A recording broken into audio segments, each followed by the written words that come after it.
Smart saving plan తో మీ ఆత్మీయులకు ఉజ్వలమైన సురక్షితమైన జీవితం అందించండి. టాటా ఏఏతో ఇది సాధ్యం.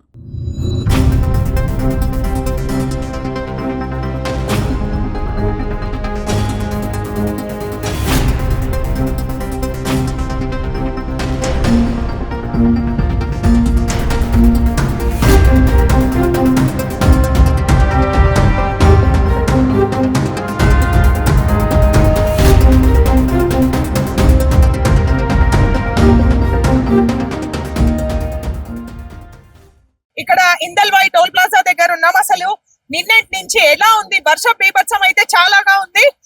మనం కనుక్కుందాం. చెప్పండి అన్న, ఎట్లా ఉంది? అసలు వెహికల్స్ ఆపుతున్నారా? ఏంటి పరిస్థితి? నిన్న ఈవినింగ్ నుంచి మా ఇందల్వాయి పిఎస్ వాళ్ళు వచ్చి ఆపారు. అప్పటి నుంచి పొద్దుగల వరకు ఎలాంటి వెహికల్ అలౌ చేయలేము. స్టే ఇక్కడ పక్కకు స్టే డాబా హోటల్ కాడ ఆపుకొని స్టే చేసుకుంటాం అంటే కొన్ని వెహికల్ పంపించాము. అప్పటి నుంచి ట్రాఫిక్ అయితే రావట్లేదు. ఎక్కడక్కడ బ్లాక్ అయిపోయినాయి వెహికల్ అన్ని. ఇప్పుడైతే మామూలు ట్రాఫిక్ లోకల్ బండ్లు తప్ప వేరే బండ్లు అయితే వెళ్ళట్లేదు.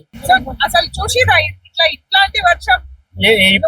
ఇప్పటివరకైతే మేము ఎప్పుడు చూడలేము ఇలాంటి సిచ్యువేషన్. అయితే ఫస్ట్ టైం ఇంత మరి ఘోరంగా పడడం. పక్క విలేజ్ వాళ్ళకి బాగా ఇబ్బంది అవుతుంది. పోవడానికి దారి లేదు, అన్ని రోడ్లు బ్లాక్ అయిపోయినాయి. మరి ఘోరంగా ఉంది. ఇప్పటివరకైతే ఇలాంటి చూడలేము. ఫస్ట్ టైం ఈ వర్షం ఇంత ఘోరంగా పడడం. సో ఈ చుట్టుపక్కల ప్రాంతాల్లో మొత్తానికి ఆల్మోస్ట్ ఒక డెకేడ్ అని చెప్పొచ్చు. 10 సంవత్సరాల ముందు వరకు కూడా ఇట్లాంటి వర్షాలు చూడలేదు అంటున్నారు. లక్షల క్యూసెక్కుల్లో వాటర్ ని వదులుతున్నారు.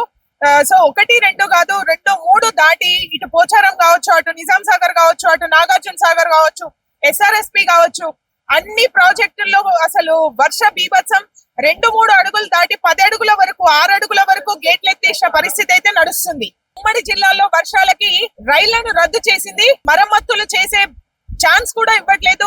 వర్ష బీభత్సం గాలి అయితే విస్తృతంగా నడుస్తుంది.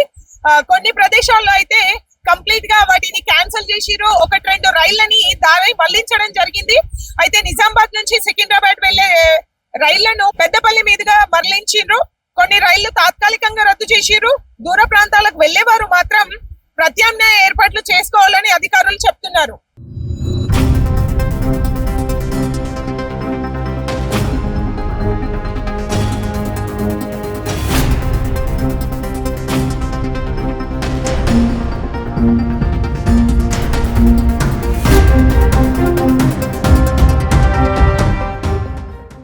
నిజాం సాగర్ నుంచి వరద ఉద్రిక్తత పెరిగింది. 95.200 క్యూసెక్ల ఇన్ఫ్లో నమోదైనట్లు అధికారులు తెలిపారు. దీంతో ప్రాజెక్ట్ 20 గేట్లను ఎత్తి 1,63,426 క్యూసెక్కుల నీటిని మంజిరా నదిలోకి విడుదల చేసిండ్రు. ప్రాంతాలకు